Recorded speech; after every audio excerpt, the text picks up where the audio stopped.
Divided World, Divided Class by Zach Cope. Section: Free Markets and Wage Convergence.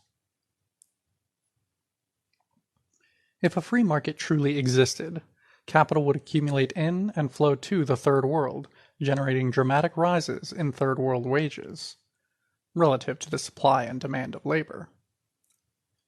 However, there is not a free market. Rather, there exist two things demonstrating the indelibly political nature of economics.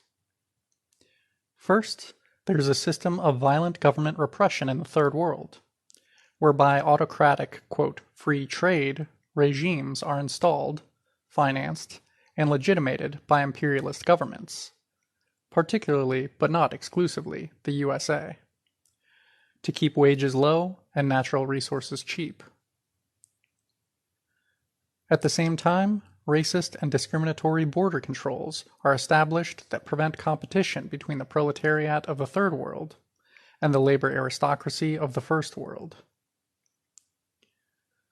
Precisely as a result of the global transfer of unrecompensed labor hours these conditions uniquely facilitate, the West comes to have the biggest and the best markets for trade and investment, and its workers appear to be the most productive, or the most, quote, exploited, depending on the particular emphasis.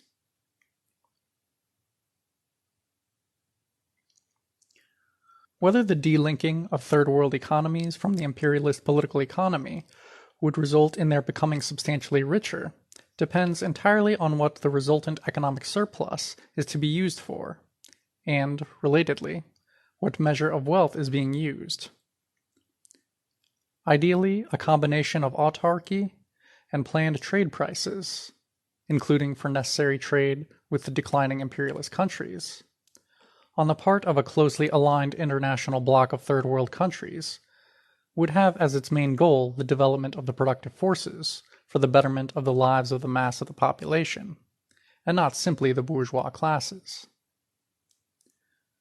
Undoubtedly, however, the end of imperialism, the military and political effort on the part of wealthy capitalist countries to siphon and extort surplus value from subject or oppressed foreign territories, must mean that the imperialist countries will become substantially poorer.